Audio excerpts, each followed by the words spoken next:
ಲೋಕಸಭಾ ಕ್ಷೇತ್ರದಲ್ಲಿ ಇವತ್ತು ಕಾಂಗ್ರೆಸ್ ಅಭ್ಯರ್ಥಿ ವೆಂಕಟರಮಣಗೌಡರು ನಾಮಪತ್ರ ಸಲ್ಲಿಕೆಗೆ ಮುಂದಾಗಿರೋದು ಅತ್ಯಂತ ಜೋಶ್ ಅಲ್ಲಿ ಉತ್ಸಾಹದಲ್ಲಿ ಸಚಿವ ಚಲುವರಾಯಸ್ವಾಮಿ ಅವರು ಕಾಣಿಸಿಕೊಳ್ತಾ ಇದ್ದಾರೆ. ಅವ್ರ ಜೊತೆ ಮಾತಾಡ್ತಾ ಹೋಗ್ತೀನಿ.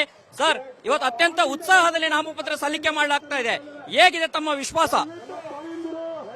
100% ನಾವು ಈ ಚುನಾವಣೆಯಲ್ಲಿ ಗೆಲ್ತೀವಿ. ಕಾಂಗ್ರೆಸ್ ಪಕ್ಷದ ಅಭ್ಯರ್ಥಿ ಅತ್ಯಂತ ಸೌಮ್ಯ, ಸರಳ ಮತ್ತು ಸಜ್ಜನಿಕೆ. ಅವನ ಹಣದ ಮೇಲೆ ಚುನಾವಣೆ ನಡೀತಾ ಇಲ್ಲ, ನಾವು ಅವರ ಸೌಜನ್ಯದ ಮೇಲೆ. ಕಾಂಗ್ರೆಸ್ ಪಕ್ಷದ ಕೊಟ್ಟಿರ್ತಕ್ಕಂಥ ಕಾರ್ಯಕ್ರಮಗಳು, ಗ್ಯಾರಂಟಿಗಳು, ನಾವು ಜಿಲ್ಲೆನಲ್ಲಿ ಎಲ್ಲಾ ಶಾಸಕರು ಸೇರಿ ಮಾಡಿರ್ತಕ್ಕಂಥ ಅಭಿವೃದ್ಧಿ ಕೆಲಸ, ಮುಂದೆ ರಾಷ್ಟ್ರದಲ್ಲಿ ನಮ್ಮ ಸರ್ಕಾರ ರಚನೆ ಆದರೆ ನಾವು ಕೊಟ್ಟಿರ್ತಕ್ಕಂಥ ಭರವಸೆಗಳು, ಮಂಡ್ಯ ಜಿಲ್ಲೆಯ ನಾಯಕತ್ವ. ಸೊ ಇದರೆಲ್ಲರ ಮೇಲೆ ಚುನಾವಣೆ ಜನ ತೀರ್ಮಾನ ತಗೊಂಡಿದ್ದಾರೆ.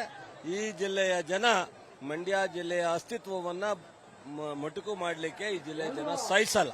ಈ ಬಾರಿಯ ಮಂಡ್ಯ ಚುನಾವಣೆ ಯಾವ ವಿಷಯಗಳ ಆಧಾರಿತವಾಗಿ ನಡೀಬೇಕು, ಯಾವ ವಿಷಯಗಳ ಆಧಾರಿತವಾಗಿ ನಡೀತಾ ಇದೆ? ಕಳೆದ ಹಿಂದೆ 5 ವರ್ಷ ಇಲ್ಲಿ 8ಕ್ಕೆ 8 ಗೆಲ್ಲಿಸಿದಾಗ ಏನೂ ಆಗಲಿಲ್ಲ. ಈಗ 8ಕ್ಕೆ 7 ಶಾಸಕರಾದ ಮೇಲೆ ಎಲ್ಲಾ ತರದ ಕಾರ್ಯಕ್ರಮಗಳು ಕೊಟ್ಟಿದ್ದೀವಿ, ಅಭಿವೃದ್ಧಿ ಕೆಲಸ ಮಾಡ್ತಾ ಇದ್ದೀವಿ. ಮುಂದೆ ಭವಿಷ್ಯ ಕಾಂಗ್ರೆಸ್ ಪಕ್ಷ 4 ವರ್ಷದಲ್ಲಿ ಈ ಜಿಲ್ಲೆಯ ಅಭಿವೃದ್ಧಿ ಕಡೆಗೆ ಹೋಗ್ತೀವಿ. ಹೊಸ ಫ್ಯಾಕ್ಟರಿ ಮಾಡ್ತಾ ಇದ್ದೀವಿ, ಕೃಷಿ ವಿಶ್ವವಿದ್ಯಾಲಯ ಮಾಡ್ತಾ ಇದ್ದೀವಿ. ಇದಕ್ಕಿಂತ ಮತ್ತೇನು ಜನ ಆಶೆ? ಕುಮಾರಸ್ವಾಮಿ ಅವರು ಈ ಬಾರಿ ಅಭ್ಯರ್ಥಿ ನಿಮಗೆ ಯಾವ ರೀತಿ ನೋಡ್ತಾ ಇದ್ದಾರೆ? ಕುಮಾರಸ್ವಾಮಿ ಅವರಿಗೆ ಅನೇಕ ಬಾರಿ ಅವಕಾಶ ಕೊಟ್ಟಾಗಿದೆ. 8ಕ್ಕೆ 8 ಗೆಲ್ಸಾಗಿದೆ. 2 ಬಾರಿ ಮುಖ್ಯಮಂತ್ರಿ ಆಗಿದ್ದಾರೆ. ಇದು ಮೊದಲನೇದಲ್ಲ ಅವ್ರು ಬಂದಿರೋದು. 2 ಬಾರಿ ಅವರೇ ನಿಂತ್ಕೊಳ್ಳದೆ ಇದ್ರು. ಅವರ ಹೆಸರಿನಲ್ಲಿ ಇಲ್ಲಿ ಬಹಳ ಜನಕ್ಕೆ ಸಹಾಯ ಮಾಡಿದ್ದಾರೆ. ಜನ ಏನು ಉಪಯೋಗ ಆಗಿಲ್ಲ ಅನ್ನೋದು ಜನಕ್ಕೆ ಮನವರಿಕೆ. ಮಂಡ್ಯ ಲೋಕಸಭಾ ಕ್ಷೇತ್ರದಲ್ಲಿ ಇವತ್ತು ಕಾಂಗ್ರೆಸ್ ಅಭ್ಯರ್ಥಿ ವೆಂಕಟರಮಣಗೌಡರು ನಾಮಪತ್ರ ಸಲ್ಲಿಕೆಗೆ ಮುಂದಾಗಿರೋದು ಅತ್ಯಂತ ಜೋಶ್ ಅಲ್ಲಿ ಉತ್ಸಾಹದಲ್ಲಿ ಸಚಿವ ಚಲುವರಾಯಸ್ವಾಮಿ ಅವರು ಕಾಣಿಸಿಕೊಳ್ತಾ ಇದ್ದಾರೆ. ಅವ್ರ ಜೊತೆ ಮಾತಾಡ್ತಾ ಹೋಗ್ತೀನಿ. ಸರ್, ಇವತ್ತು ಅತ್ಯಂತ ಉತ್ಸಾಹದಲ್ಲಿ ನಾಮಪತ್ರ ಸಲ್ಲಿಕೆ ಮಾಡಲಾಗ್ತಾ ಇದೆ. ಹೇಗಿದೆ ತಮ್ಮ ವಿಶ್ವಾಸ? 100% ನಾವು ಈ ಚುನಾವಣೆಯಲ್ಲಿ ಗೆಲ್ತೀವಿ. ಕಾಂಗ್ರೆಸ್ ಪಕ್ಷದ ಅಭ್ಯರ್ಥಿ ಅತ್ಯಂತ ಸೌಮ್ಯ, ಸರಳ ಮತ್ತು ಸಜ್ಜನಿಕೆ. ಅವನ ಹಣದ ಮೇಲೆ ಚುನಾವಣೆ ನಡೀತಾ ಇಲ್ಲ, ನಾವು ಅವರ ಸೌಜನ್ಯದ ಮೇಲೆ. ಕಾಂಗ್ರೆಸ್ ಪಕ್ಷದ ಕೊಟ್ಟಿರ್ತಕ್ಕಂಥ ಕಾರ್ಯಕ್ರಮಗಳು, ಗ್ಯಾರಂಟಿಗಳು, ನಾವು ಜಿಲ್ಲೆನಲ್ಲಿ ಎಲ್ಲಾ ಶಾಸಕರು ಸೇರಿ ಮಾಡಿರ್ತಕ್ಕಂಥ ಅಭಿವೃದ್ಧಿ ಕೆಲಸ, ಮುಂದೆ ರಾಷ್ಟ್ರದಲ್ಲಿ ನಮ್ಮ ಸರ್ಕಾರ ರಚನೆ ಆದರೆ ನಾವು ಕೊಟ್ಟಿರ್ತಕ್ಕಂಥ ಭರವಸೆಗಳು, ಮಂಡ್ಯ ಜಿಲ್ಲೆಯ ನಾಯಕತ್ವ. ಸೊ ಇದರೆಲ್ಲರ ಮೇಲೆ ಚುನಾವಣೆ ಜನ ತೀರ್ಮಾನ ತಗೊಂಡಿದ್ದಾರೆ.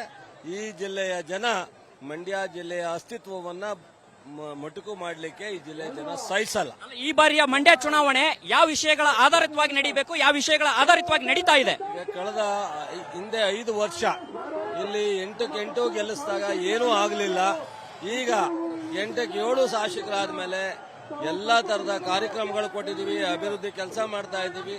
ಮುಂದೆ ಭವಿಷ್ಯ ಕಾಂಗ್ರೆಸ್ ಪಕ್ಷ 4 ವರ್ಷದಲ್ಲಿ ಈ ಜಿಲ್ಲೆಯ ಅಭಿವೃದ್ಧಿ ಕಡೆಗೆ ಹೋಗ್ತೀವಿ. ಹೊಸ ಫ್ಯಾಕ್ಟರಿ ಮಾಡ್ತಾ ಇದ್ದೀವಿ, ಕೃಷಿ ವಿಶ್ವವಿದ್ಯಾಲಯ ಮಾಡ್ತಾ ಇದ್ದೀವಿ. ಇದಕ್ಕಿಂತ ಮತ್ತೇನು ಜನ ಆಶೆ? ಕುಮಾರಸ್ವಾಮಿ ಅವರು ಈ ಬಾರಿ ಅಭ್ಯರ್ಥಿ ನಿಮಗೆ ಯಾವ ರೀತಿ ನೋಡ್ತಾ ಇದ್ದಾರೆ? ಕುಮಾರಸ್ವಾಮಿ ಅವರಿಗೆ ಅನೇಕ ಬಾರಿ ಅವಕಾಶ ಕೊಟ್ಟಾಗಿದೆ.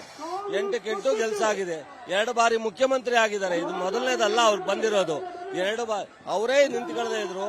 ಅವರ ಹೆಸರಿನಲ್ಲಿ ಇಲ್ಲಿ ಬಹಳ ಜನಕ್ಕೆ ಸಹಾಯ ಮಾಡಿದ್ದಾರೆ. ಜನ ಏನು ಉಪಯೋಗ ಆಗಿಲ್ಲ ಅನ್ನೋದು ಜನಕ್ಕೆ ಮನವರಿಕೆ ಆಗಿದೆ. ಅನುಕ್ಷಣದ ಸುದ್ದಿಗಳಿಗಾಗಿ ವಿಸ್ತಾರ ನ್ಯೂಸ್ ಯೂಟ್ಯೂಬ್ ಚಾನೆಲ್ ಸಬ್ಸ್ಕ್ರೈಬ್ ಮಾಡಿ. ಹೊಸ ಸುದ್ದಿಗಳ ನೋಟಿಫಿಕೇಶನ್ಗಾಗಿ ಬೆಲ್ ಐಕಾನ್ ಕ್ಲಿಕ್ ಮಾಡಿ.